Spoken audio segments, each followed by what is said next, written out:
everyone. Welcome back to English Podcast, Real English for Real Life. I'm Lucy. And I'm Mike. Today we're heading to one of the most popular places in any city, the coffee shop. And here's something interesting. Coffee shops are actually perfect places for English learners to practice. Exactly. Think about it. The conversations are short and predictable. The staff is used to people from all over the world, and you can practice the same phrases every day until they become automatic. Plus, once you master ordering drinks, you'll feel so much more confident having longer conversations with other customers or even making friends. But today we're focusing specifically on drinks. That's right. Whether you want a simple black coffee or a complex latte with oat milk and extra foam, this episode will give you the exact words and phrases you need to order any drink confidently. If you're new here, subscribe to English Podcast for daily English practice. And by the way, we also have a complete episode about ordering food at coffee shops, so make sure to check that out too. By the end of this episode, you'll know how to order any drink, customize it exactly how you want it, and handle those tricky moments when something goes wrong with your order. We'll cover everything from basic coffee vocabulary to advanced customization techniques that even intermediate learners struggle with. Plus, we'll practice real conversations so you can walk into any coffee shop with confidence. Let's start with the foundation. Understanding what you're actually ordering when you say different coffee names. Before you can order confidently, you need to understand what you're actually asking for. This isn't just memorizing names. It's understanding the logic behind coffee drinks so you can make smart choices. Exactly. Let's start with the foundation drinks. Espresso is the base for most coffee drinks. It's a strong, concentrated shot of coffee. Think of it like the building block that everything else is built on. Right. So when you understand that an americano is just espresso plus hot water, you can see the pattern.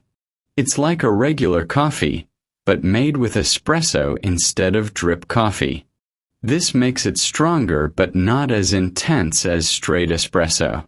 Then we have the milk-based drinks. A latte is espresso with steamed milk and just a tiny bit of foam on top. The key thing to understand is that it's mostly milk, so it's very smooth and mild. Perfect if you want coffee flavor but not too strong. A cappuccino uses the same ingredients, espresso and steamed milk, but the ratio is totally different. It's equal parts espresso, steamed milk, and foam. So you get much more coffee flavor and that thick, creamy foam experience. And a macchiato is espresso with just a small amount of steamed milk. The word means spotted in Italian because the milk creates a small spot on the dark espresso. It's much stronger than a latte or cappuccino. Now for non-coffee options, which are really important to know. Hot chocolate is exactly what it sounds like. Chocolate mixed with hot milk. Chai latte is spiced tea with steamed milk, so it has no coffee at all. Tea options are simple but important. You can order hot tea or iced tea, and most places have different types like green tea, black tea, or herbal teas like chamomile or peppermint. For cold drinks, iced coffee is regular coffee served over ice. Cold brew is coffee that's been brewed with cold water over many hours, so it tastes smoother and less acidic. Frappuccinos or blended drinks are like milkshakes with coffee or other flavors. The key insight here is that once you understand these basic categories, espresso-based, milk-based, tea-based, and cold drinks, you can figure out what any drink is, even if you haven't heard the name before. Exactly.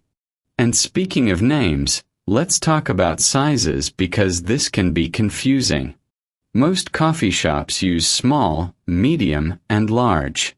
But some places have their own names like tall, grande, and venti. Don't worry about memorizing these special names. You can always just say small, medium, or large and they'll understand. Now that you understand what you're ordering, let's learn the specific phrases that make ordering smooth and natural. There are several ways to order drinks, but each phrase works better in different situations. Understanding when to use each one makes you sound more natural and confident. The most versatile phrase is I'd like. This works in any situation, formal or casual, and it's polite without being too formal. I'd like a medium latte, please. You can use this anywhere, anytime. Can I have is slightly more casual and very common among native speakers. It's perfect for relaxed coffee shops or when you want to sound friendly and approachable. Can I have an iced coffee? Can I get is even more casual and very popular, especially with younger people. It's great for trendy coffee shops or when you want to sound contemporary. Can I get a cappuccino to go? I'll have is what you use when you've been thinking about your choice or when someone asks, what would you like? It shows you've made your decision. I'll have the cold brew, please. Here's the key difference. I'd like is your go-to phrase for any situation. Can I have and can I get are for when you want to sound more casual. I'll have is for when you're ready to decide. You should also know how to ask questions before ordering. What do you recommend? Is perfect when you're unsure. What's the difference between a latte and a cappuccino? Helps you understand your options. And do you have is essential for checking if they carry something specific. Do you have soy milk? Or do you have green tea? These questions help you get exactly what you want. Now let's talk about how to customize these drinks, because this is where many learners get stuck. This is where ordering gets interesting, and it's also where many English learners feel nervous. But once you learn the system, customizing your drink becomes easy and natural. The first customization is milk type. Most coffee shops offer regular milk, but they also have alternatives. The phrase you need is with, followed by the milk type.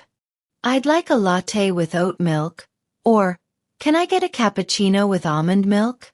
Common milk alternatives are almond milk, soy milk, oat milk, coconut milk, and sometimes rice milk or cashew milk. You don't need to memorize all of these. Just ask, what milk alternatives do you have? And they'll tell you.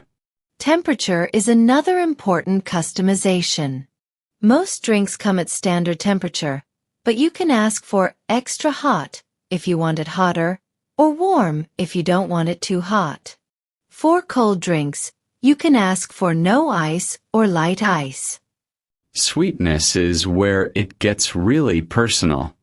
You can ask for no sugar, less sweet, or extra sweet. Many places have different sweeteners like honey, agave, or sugar-free syrups. Just ask, what sweeteners do you have? Flavor additions are popular, especially syrups. Vanilla, caramel, and hazelnut are the most common. You say, with vanilla syrup, or add a shot of caramel. If you want less flavor, ask for half a pump, or light on the vanilla. For espresso-based drinks, you can customize the coffee strength. Extra shot gives you more caffeine and stronger coffee flavor. Decaf removes the caffeine completely. Half caf is half regular, half decaffeinated. Here's a pro tip. You can combine these customizations. I'd like a large latte with oat milk, extra hot, and a shot of vanilla syrup. Don't worry about the order. Baristas understand these requests in any sequence. The key phrase for any customization is, can I make that, followed by your request. Can I make that with soy milk? Or can I make that extra hot? This phrase works for any change you want to make. And if you're not sure about something, always ask, is it possible to, or do you offer? Is it possible to make that decaf? Or do you offer sugar-free options? Coffee shop staff are usually very helpful with customizations. By the way, if you're finding this useful, hit that like button and share this with friends or family who are learning English. It really helps us out.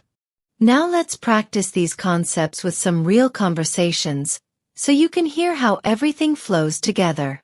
Let's practice 3 different scenarios so you can hear how these phrases work in real conversations. I'll be the barista, and Lucy will be the customer in different situations. Great. Let's start with a simple order. Someone who knows exactly what they want. Good morning. What can I get started for you? Hi. I'd like a medium cappuccino, please. Sure thing. For here or to go? To go, please. Perfect. That'll be $4.50. Can I get a name for the order? Lucy. Great, Lucy. Your cappuccino will be ready in just a few minutes. Thank you. Notice how that conversation was short and efficient because Lucy knew exactly what she wanted. She used I'd like, answered the standard questions, and was polite throughout. Now let's try a more complex order with customizations. This time I'm someone who wants to modify their drink. Hi there. What can I get for you today? Hi. Can I get a large latte with oat milk and an extra shot? Absolutely. Any sweetener or flavor shots? Can I add vanilla syrup? But just half a pump. I don't like it too sweet. No problem. Large oat milk latte, extra shot, half pump vanilla. For here or to go? For here, please. Perfect. That comes to $5.75. Here's my card. Thanks. I'll have that ready for you shortly. In that conversation, I used several customization phrases with oat milk, add vanilla syrup, and just half a pump. The barista repeated my order back to confirm, which is very common. Now let's try a scenario where the customer needs help deciding. This is perfect for when you're not sure what to order. Welcome. What can I get for you? Hi. I'm not really sure what I want. What do you recommend? What kind of flavors do you usually like? Sweet. Strong coffee? Something mild? I like coffee but not too strong, and I prefer it a bit sweet. I'd recommend our caramel latte. It's smooth coffee with steamed milk and caramel syrup. Very popular. That sounds perfect. I'll have a medium caramel latte, please. Great choice. For here or to go? To go, thanks. Perfect conversation for someone who needed guidance. Mike asked for a recommendation, described his preferences, and made a decision based on the suggestion. Let's hear that last conversation one more time so you can practice the phrases. Welcome. What can I get for you? Hi. I'm not really sure what I want. What do you recommend? What kind of flavors do you usually like? Sweet. Strong coffee? Something mild?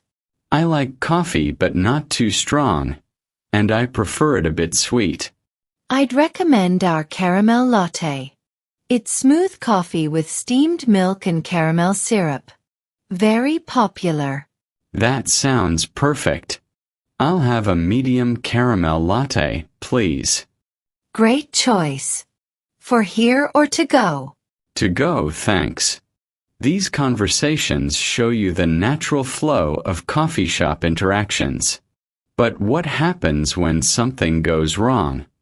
Sometimes things don't go perfectly, And knowing how to handle these situations politely makes you feel much more confident.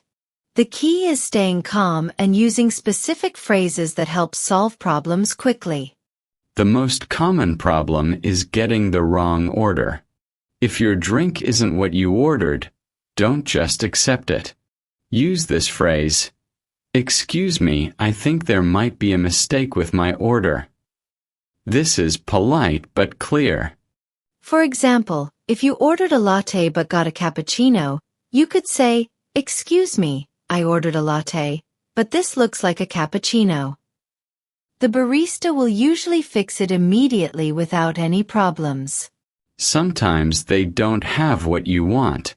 They might say, "Sorry, we're out of oat milk," or "We don't have that size." Your response can be, "That's okay, what alternatives do you have?" Or "What would you suggest instead?" If you can't understand the barista because they're speaking too fast or unclear, use, "Sorry, could you repeat that?" Or, "I'm sorry, I didn't catch that." Don't feel embarrassed. Even native speakers ask for repetition sometimes. If you change your mind after ordering, you can say, "Actually, can I change that to followed by what you want instead? Actually, can I change that to a medium instead of large?" Most places are happy to accommodate this before they start making your drink. Here's a situation many people worry about. What if your drink doesn't taste right? You can politely say, "I'm sorry, but this doesn't taste quite right. Could you check it?" Or, "This tastes different than usual." The key to all these situations is being polite but direct. Coffee shop workers want you to be happy with your order, so they're usually very helpful when problems arise. And remember, if you're having trouble with English, you can always say, "I'm still learning English," or, "Could you speak a bit slower?" Most people are very understanding and patient. Now, once you get your drink, there are some social aspects of coffee shops that are worth knowing about. Coffee shops are social places, and knowing how to navigate the environment helps you feel more comfortable and even make connections with other people. First, finding a seat. If the place is busy, you can ask, "Is this seat taken?" before sitting down. If you need to share a large table, say, "Do you mind if I sit here?" Most people are fine with sharing space. Wi-Fi is essential for many people. The phrase is, "What's the Wi-Fi password?" Or, "Do you have Wi-Fi?" Most coffee shops have free internet, and they're used to this question. If you need to use the restroom, ask, "Where's the bathroom?" Or, "Do you have a restroom?" Some places require a purchase or have a code, so they might say, "It's for customers only," or give you a number code. For the electrical outlets to charge your phone or laptop, you can ask, "Are there any outlets available?" Or simply look around. They're usually near the walls or built into tables. If you're staying for a while, it's polite to order something every hour or two. You don't want to take up space without supporting the business. A simple, "Can I get another coffee?" or even just a water is fine. Coffee shops are great places to meet people. If someone compliments your laptop or book, you can start a conversation. Simple responses like, "Thanks. Do you like coffee shops for working too?" can lead to interesting discussions. And here's something many English learners don't realize. Coffee shops are perfect for practicing small talk. Comments about the weather, the music, or how busy the place is can start natural conversations with other customers. The atmosphere is usually relaxed and friendly, so don't be afraid to engage with people around you. It's one of the best ways to practice real, spontaneous English. Now let's wrap up with the key points you need to remember for successful coffee shop visits. Let's quickly review your coffee shop success strategy. First, understand the basic drink categories. Espresso-based, milk-based, tea-based, and cold drinks. This helps you navigate any menu. Use "I'd like" as your go-to ordering phrase. It works everywhere. Add customizations with "no" or "extra" followed by what you want to change. Don't be afraid to ask questions. What do you recommend? And what's the difference between are your best friends when you're unsure? For problems, stay polite but direct. "Excuse me, I think there might be a mistake" solves most issues quickly. Remember, coffee shops are perfect for English practice because the conversations are predictable, the staff is patient, and you can practice the same phrases daily until they become automatic. Subscribe to English Podcast for more real English lessons every day. Give this episode a like if it helped you. And don't forget to check out our episode about ordering food at coffee shops for the complete coffee shop experience. Let us know in the comments, what's your favorite coffee shop drink? We'd love to hear from you. Thanks for listening, and we'll see you tomorrow with another episode. Keep practicing, and remember, real English for real life.